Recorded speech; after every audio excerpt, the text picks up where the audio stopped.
tabrakan, sopir terjepit.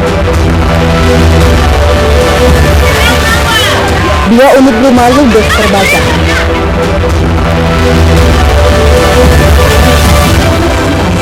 Pemusnahan ribuan barang tanpa izin.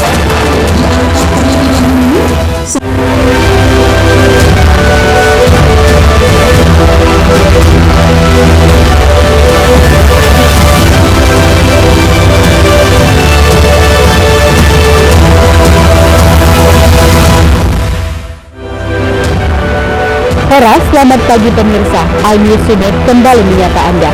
Selain 3 informasi utama tadi kami hadirkan beragam informasi dari wilayah Sumatera Utara selama 30 menit. Bersama saya Maria Laura Puja, inilah informasi pertama.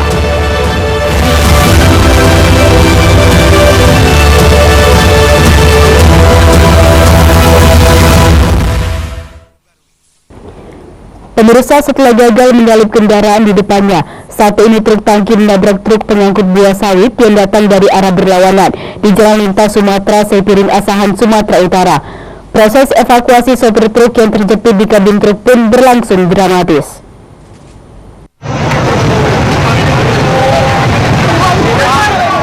Inilah rekaman video amatir warga yang memperlihatkan pasca 2 kendaraan truk bermuatan minyak dan buah sawit terlibat kecelakaan di Jalan Lintas Sumatera Utara, Sepiring, Kabupaten Asahan.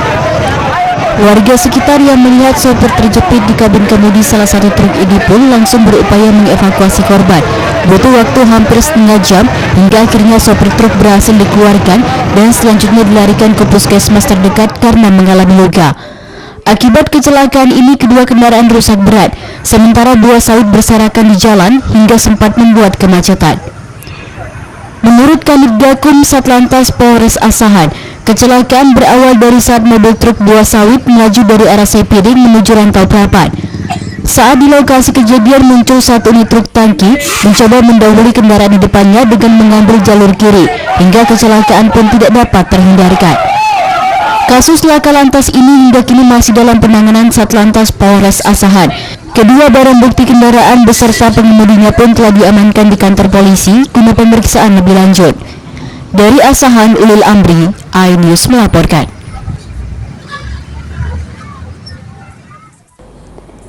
Sementara itu pemirsa, satu unit truk tronton bermuatan mie bihun terguling di Jalinsum, Desa Sabungan, Kecamatan Sungai Kanan, Kabupaten Labuhan Batu Selatan. Beruntung tidak ada korban jiwa dalam peristiwa ini, namun evakuasi berlangsung dramatis.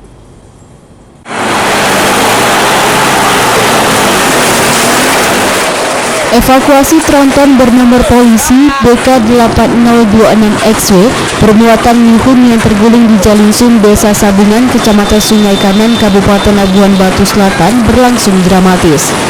Beratnya beban muatan membuat evakuasi tronton yang menggunakan alat berat berupa wheel loader milik perusahaan setempat ini sempat beberapa kali gagal. Namun truk terguling ini akhirnya berhasil setelah ditarik berkat bantuan kendaraan lain. Proses evakuasi truk terguling ini pun sempat memicu kemacetan arus lalu lintas. Menurut salah satu warga, Irul Nasution, kecelakaan ini berawal saat truk datang dari arah Kota Pinang menuju Gunung Tua Paluta. Setibanya di TKP dari arah berlawanan datang minibus yang ingin mendahului kendaraan di depannya. Truk tronton berusaha menghindari kecelakaan dengan membanting setir ke arah kiri hingga mengakibatkan oleng dan terguling. Beruntung tidak ada korban jiwa dalam peristiwa ini. Akibat kejatuhan ini Pak, karena terjadinya seorang pengendara ingin memotong motor pribadi, tiba-tiba mobil Puso ini menjatuhkan beram ke kiri. Sesudah itu dia menaikkan ban kirinya menuju aspal, tiba-tiba muatan oleng, itulah akibatnya terjatuh Pak. Jadi ini muatan Puso ini bawa barang apa dia Pak? Muatan Puso ini Pak, kalau keterangan dari supirnya tadi, dia itu membawa mihun. Mihunnya dari Medan menuju Padang. Kasus kecelakaan ini pun hingga kini masih dalam penyelidikan polisi lalu lintas Polres Labuhan Batu Selatan. Dari Labuhan Batu Selatan, Randi Kurniawan, iNews melaporkan.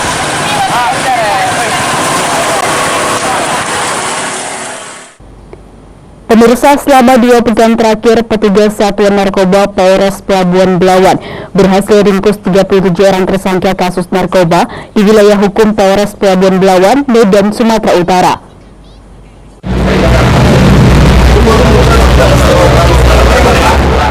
Sebanyak 37 orang tersangka dalam kasus narkoba berhasil diamankan Polres Pelabuhan Belawan selama 2 pekan terakhir di sejumlah lokasi hiburan malam.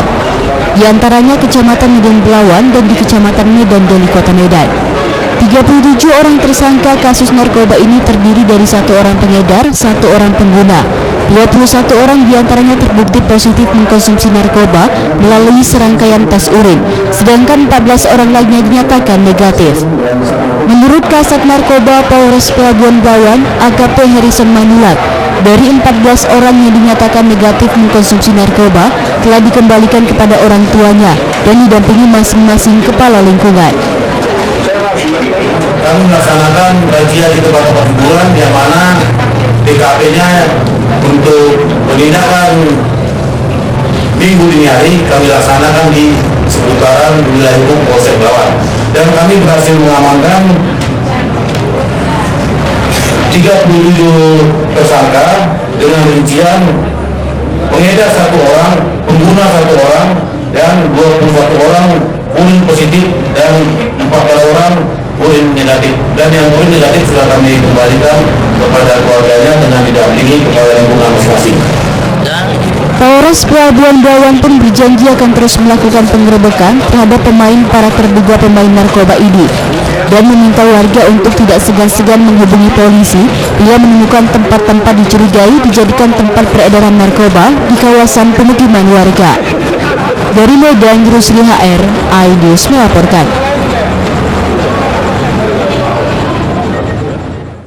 Pemirsa, risih pemagaran lahan pertanian warga. Tetaplah bersama kami.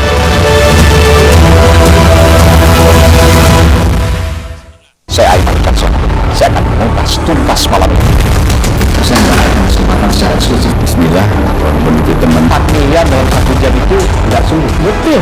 The Prime Show with Aiman setiap Rabu pukul 8:30 malam. Kita Prabowo Revolusi, kita berbagi cerita. Rupanya konspirasi itu ini. Apakah jadi capres? Kita setuju. Betulnya, saya ini untuk menjadi presiden dari kalian. Konspirasi Prabu setiap Rabu pukul 9:30 malam.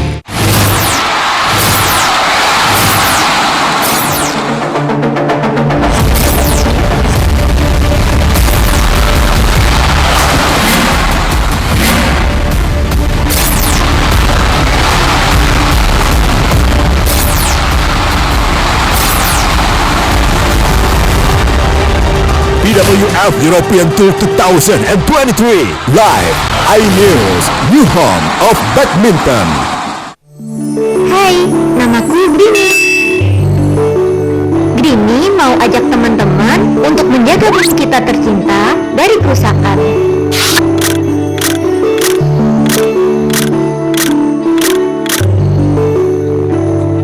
Mau tahu gimana caranya? Yuk, hemat energi teman-teman.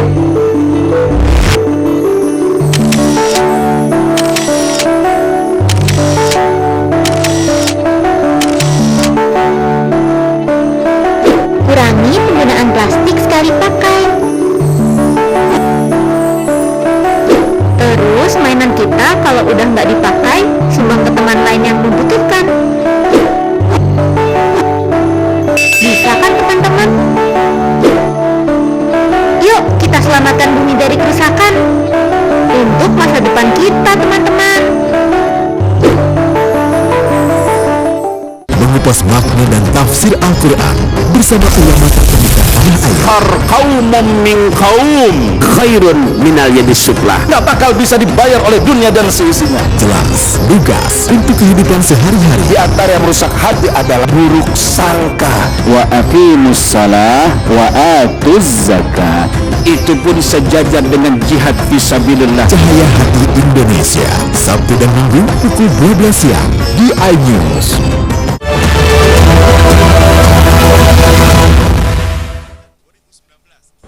Terima kasih Anda masih bersama kami di iNews Sumut, inspiring and informative.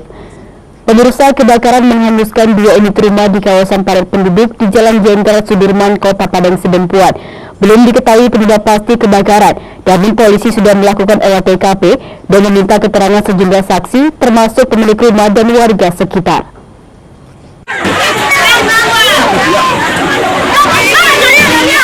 Warga kampung Silayang-Layang yang berada di Jalan Jenderal Sudirman, Kelurahan Luluk 2, Kota Padang Sidempuan, Sumatera Utara, Selasa petang dibuat geger dengan kobaran api yang melahap 2 unit rumah milik warga. Menurut warga, kebakaran diawali dengan munculnya percikan api dari salah satu rumah yang ditinggal penghuninya. Karena sebagian besar material rumah terbuat dari kayu, membuat api dengan cepat membesar dan membakar habis seluruh bangunan rumah beserta isinya, bahkan merambat hingga ke rumah di sebelahnya. Melihat peristiwa ini, warga yang berada di lokasi pun langsung berusaha memadamkan api dengan peralatan seadanya. Sulitnya medan membuat petugas pemadam kebakaran kewalahan menjinakkan api. Setelah berjibaku selama 1 jam, petugas dan warga akhirnya berhasil memadamkan api. Beruntung tidak ada korban jiwa dalam insiden kebakaran ini. Dugaan sementara kebakaran dipicu korsleting arus pendek listrik dari salah satu ruangan rumah yang terbakar. Dari Padang Sidempuan, Indra Mulia Siagian, iNews melaporkan. Pemirsa, puluhan warga yang berprofesi sebagai petani terlibat adu argumen dengan seorang pengacara yang mengklaim lahan yang dikuasai warga adalah lahan milik kliennya di Pematang Kelang, Dusun 3, Desa Senagalawan, Kecamatan Perbaungan, Kabupaten Serdang Bedagai. Kericuhan dipicu setelah pihak pengacara menutup lahan pertanian warga dengan kawat berduri dan memasang pelang dilarang masuk. Alasan pemasangan pelang sudah berdasarkan putusan pengadilan. Kami pun saja Dengarkan itu, Pak. kembali ke masyarakat. Itu nggak tahu itu. Puluhan warga Pematang Kelang, Desa Senagalawan, Kecamatan Perbaungan, Kabupaten Serdang Bedagai terlibat adu argumen dengan salah seorang pengacara. Pasalnya lahan persawahan mereka secara sepihak ditutup dengan pagar oleh seorang pengacara bernama Rustam Effendi. Dan memasang pelang bertuliskan larang masuk yang mengatasnamakan Rustam Effendi dan DR Padriadi. Pagar yang didirikan berupa tiang penyangga beton dengan pembatas kawat berduri.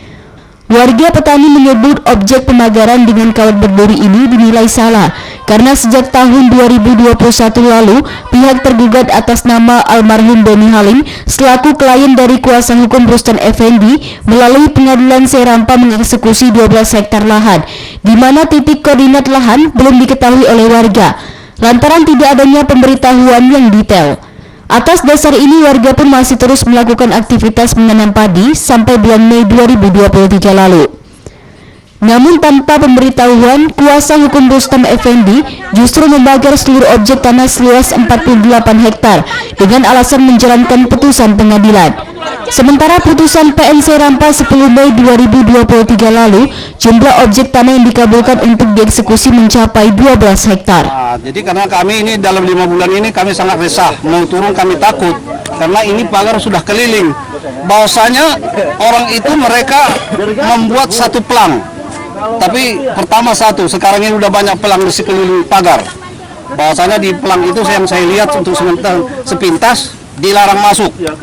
Jadi mendengar itu kami tidak mengerti, jadi sangat takut karena kami tidak tahu hukum, orang buta hukum. Itulah kalau kami masyarakat Pematang Kelang ini. Makanya harapan kami kepada pemerintah, terlebih kepada Pak Presiden, tolong dibantu kami rakyat yang kecil ini supaya kembali sama kami tanah kami ini, jangan ada lagi mengganggu-ganggu mafia tanah. Bahwa 2006 itu kan sengketa. Nah, sengketa siapapun yang menguasai sengketa, siapapun yang menguasai di dalam sengketa itu tidak masalah, selagi belum ada putusan pengadilan. Ketika sengketa itu terjadi di pengadilan, diputus pengadilan, berarti salah dia. Artinya yang 36 hektar ini kan yang bermasalah cuma 12 hektar yang sudah dieksekusi. Bahwa pemilik menganggap yang sisa dari 12 itu tidak ada masalah. Karena sudah sesuai dengan putusan pengadilan bahwa 36 hektar itu ya memang sesuai dengan putusan miliknya gitu. Terkait persoalan ini, warga pun memohon kepada Presiden Joko Widodo maupun Bupati Serdang Bedagai Dharma Wijaya untuk memperhatikan kondisi dan keadaan mereka. Sementara saat dikonfirmasi, Rustam Effendi menyebut jika tanah ini adalah tanah milik kliennya yang mereka kuasai berdasarkan putusan pengadilan. Dari Medan, Sumatera Utara, Aminur Rashid, iNews melaporkan. Pemirsa, seperti halnya di sejumlah daerah lainnya di Sumatera Utara, harga cabai di pasar tradisional di Kota Medan juga mengalami kenaikan, bahkan mencapai 100% dibanding harga sebelumnya.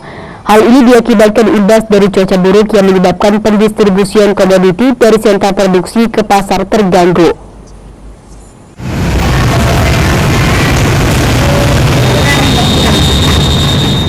Sejumlah bahan pokok di pasar tradisional di Kota Medan mengalami kenaikan sejak 2 hari terakhir. Salah satunya di Pasar Petisa Medan, Sumatera Utara. Untuk komoditas cabai mengalami kenaikan yang sangat signifikan.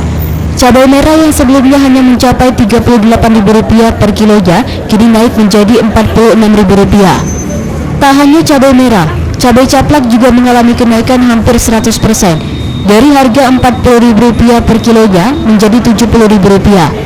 Kenaikan paling meroket terjadi pada harga cabai rawit, di mana sebelumnya cabai rawit dijual Rp30.000 per kilonya, kini tembus di angka Rp70.000 atau lebih dari 100% kenaikannya. Nurmala, salah seorang pedagang, mengaku kenaikan ini sudah terjadi sejak 2 hari terakhir, diduga kenaikan terjadi akibat cuaca buruk. Pedagang mengeluhkan kondisi ini, di mana daya beli masyarakat turun dikarenakan harga yang melambung tinggi. Malam 2 hari yang lalu masih 38, hari ini 4. Cabai rawit yang 100% ya. Berapa? Cabai rawit dari 30 mencapai 70. Caplak lagi lebih naik lagi. Caplak ini dari 40 ke 70 juga. Kalau cabai ini baru 2 hari ini naiknya. Kenapa ya, Bu? Terutama kena hujan. Mungkin pun kena ngirim lagi. Kan di luar kota lebih naik. Gak ada orang pun gak ada orang. Daya belinya kurang lah. Udah pasti resah lah, Pak. Nggak tahu kenapa kok bisa naik sampai segini. Apalagi yang cabai rawit itu sampai 70.000. Luar biasa. Kasihan yang masyarakat nggak mampu. Tapi mau nggak mau harus beli, Bu. Tapi kalau mau nggak mau ya harus beli juga. Nggak mampu tuh. Harusnya beli sekilo jadi setengah kilo. Hanya seperti itu nggak perlu berhemat-hemat aja. Tapi kan nggak mungkin juga perlama-lama seperti itu. Kalau nggak perhatian pemerintahnya ya. Apakah ini karena faktor cuaca atau karena ada unsur politik? Kalau mau coba tahu politik. Tolong perhatikan ya. Warga berharap pemerintah dapat mengatasi kenaikan harga cabai agar masyarakat tidak mengalami kesulitan untuk membeli dan mendapatkan bahan pokok. Dari Medan, Ahmad Ridho Nasution, iNews melaporkan. Pemirsa, Polres Labuan Batu Selatan menggelar rekonstruksi kasus penganiayaan dengan tersangka oknum security PTPN 3 Sebaruhur yang mengakibatkan remaja berusia 15 tahun meninggal dunia. Sebanyak 16 adegan pun diperagakan dalam rekonstruksi ini.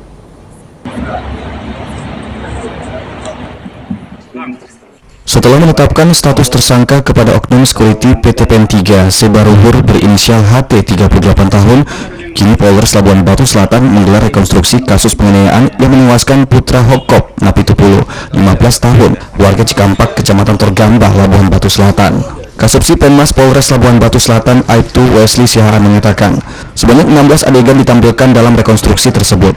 Peristiwa ini bermula pada saat korban berboncengan bersama temannya, Mario, membawa pulang brondolan kelapa sawit sebanyak 4 goni plastik milik perkebunan PTPN 3 Sebaruhur. Saat dalam perjalanan, aksi pencurian tersebut dipergoki oleh oknum security berinisial HT dan langsung memukul kepala korban menggunakan helm yang mengakibatkan korban terjatuh dan mengeluarkan darah dari mulut. Korban sempat diantar pulang ke rumahnya, namun keesokan harinya mengalami muntah darah dan tewas saat dalam perjalanan menuju rumah sakit. Hasil otopsi yang dilakukan ditemukan pendarahan di bagian kepala akibat kerasnya pukulan tersebut. Untuk rekonstruksi tadi, Pak, ada berapa adegan? Tadi kita laksanakan dengan 16 adegan. Untuk rekonstruksi ini orang tua dari si korban dihadirkan nggak? Iya, tadi dihadiri langsung ibu korban. Ada berapa, Pak, saksi dalam rekonstruksi tadi?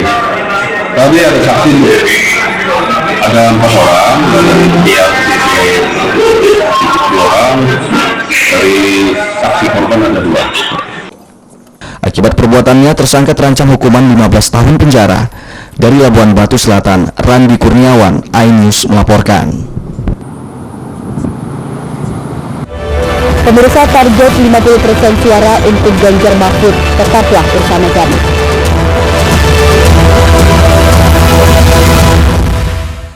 Selamat datang di iNews Today. Lengkapi pagi Anda dengan update informasi terkini. Apa penyebabnya? Apakah karena aspal ruas jalan ini ambles membentuk lubang? Boleh dikasih senjata? Kira-kira boleh. Saya punya di bawah supervisor. Kita akan langsung bergabung bersama lagi saya Nur Rahmat. Ada sejumlah bahan pokok mulai mengalami kenaikan. iNews Today setiap Senin sampai Jumat pukul 10 pagi di iNews. Hadir menemani pagi Anda dengan sajian informasi unik dan menarik. Hutan yang merupakan hewan asli Papua Nugini dari Jepang disebut sebagai kare raisu. Menghadirkan bintang tamu yang menginspirasi. Campur apa ini? Ini lemon. Oh lemon, ya. Juga perut. Dipotongin yang dekat bagian mata. Morning Update Senin sampai Jumat pukul 7 pagi di iNews. Enak. Bikin matanya udah melek dan rasanya mantap. Temani weekendmu bersama program kuliner spesial. Kalaparan, eksplor gokil wisata kuliner. Hidden Gem. Tempat makan yang jarang terekspos. Food Diary, mengupas sejarah kuliner dan viral. Ini enak banget. Saksikan kuliner spesial weekend Sabtu dan Minggu pukul 10 pagi di iNews.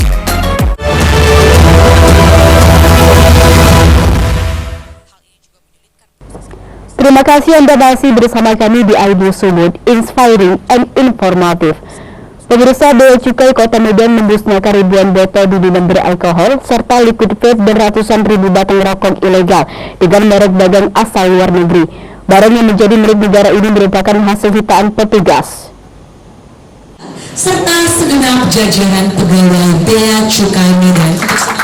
Bea Cukai tipe Madya Pabean B Medan musnahkan 600.000 batang rokok, ribuan botol minuman beralkohol, dan liquid vape bermerek luar negeri di kantor Bea Cukai Medan, Jalan Suwondo, Medan, Sumatera Utara, Rabu pagi.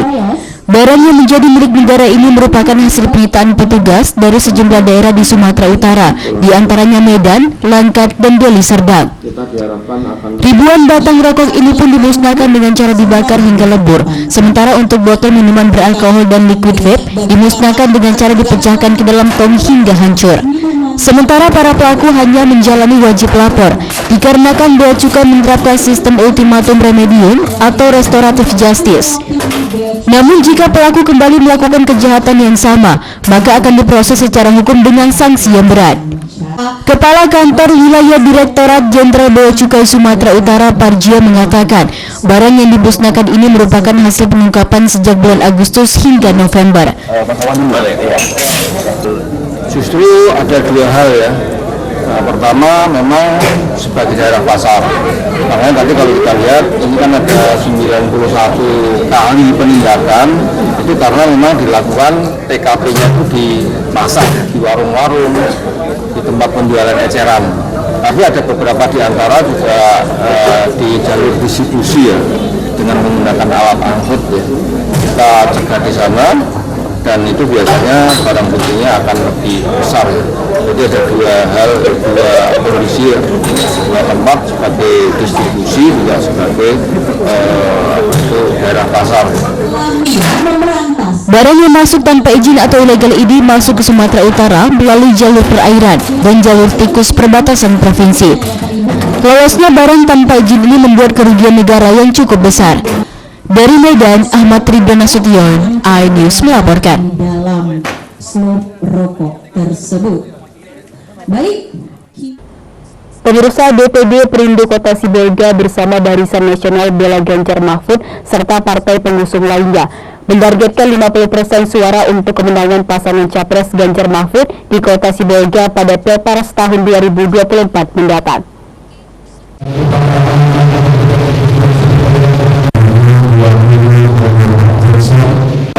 Guna menargetkan 50% suara untuk kemenangan pasangan Capres Ganjar Mahfud di Kota Sibolga pada Pilpres tahun 2024 mendatang, DPD Perindo Kota Sibolga bersama Barisan Nasional Bela Ganjar Mahfud serta partai pengusung lainnya menggelar fokus group discussion yang dihadiri sejumlah relawan Ganjar Mahfud dan partai pengusung lainnya.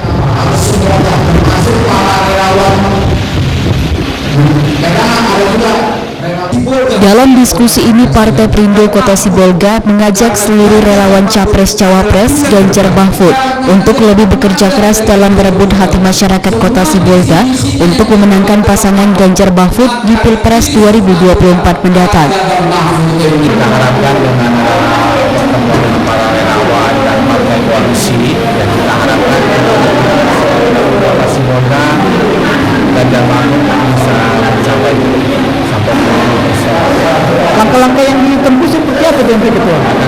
buat dengan partai koalisi. Hal yang sama juga disampaikan Ketua Barisan Nasional Bela Ganjar Kota Sibolga.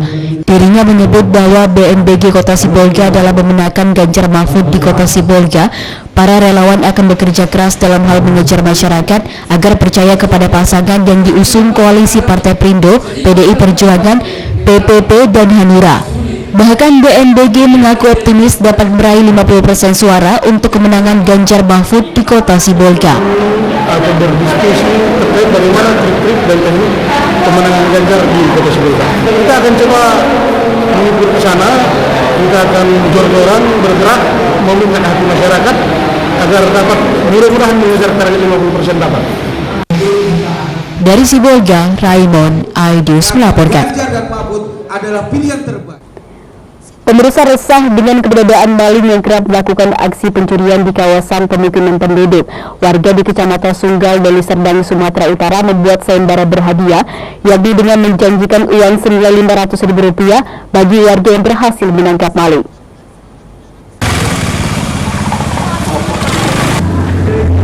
Warga di kawasan Jalan Tani Asli, Gang Samin, Sunggal, Deli Serdang memasang spanduk berisikan tulisan "Tangkap maling, berhadiah uang Rp500.000". Hal ini dilakukan warga karena hampir setiap hari di kawasan ini terjadi aksi pencurian, mulai dari pencurian meteran air, handphone, hingga sepeda motor. Agung, salah seorang pemuda di kawasan ini, menceritakan dirinya sudah kehilangan handphone serta mikrofon wireless. Agung menyebut pencurian hampir setiap hari terjadi di Gang Samin ini. Mengenai tersangka pencurian, warga sebenarnya sudah mencurigai sejumlah orang. Namun dikarenakannya minimnya bukti sehingga maling tak kunjung tertangkap. Belum ada sebulan lah. Apa aja hilang? Laptop 1, HP 2, kereta mami. Mic wireless. Kalau daerah sini ya bisa setiap hari juga bang. Soalnya sesudah kehilangan kami tuh belum kelar masalah, hanya masjid hilang. Sementara itu, Satrio Siswanto, salah satu warga yang menggagas sayembara ini, mengatakan pihaknya sudah memasang spanduk serta CCTV untuk mengidentifikasi tersangka jika beraksi kembali.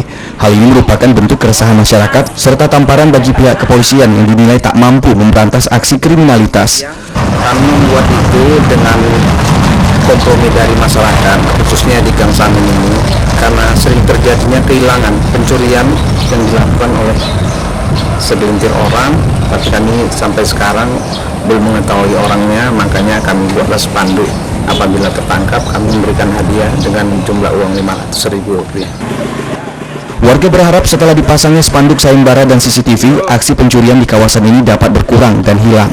Kuat dugaan para tersangka pencurian ini merupakan pecandu narkoba serta judi online. Dari Deli Serdang, Ahmad Ridwan Nasution, iNews melaporkan. Informasi tadi mengakhiri ID Subuh hari ini. Saya Maria Laura Puja atas nama tim redaksi yang bertugas mengucapkan terima kasih atas kebersamaan Anda. Selamat beraktivitas dan sampai jumpa.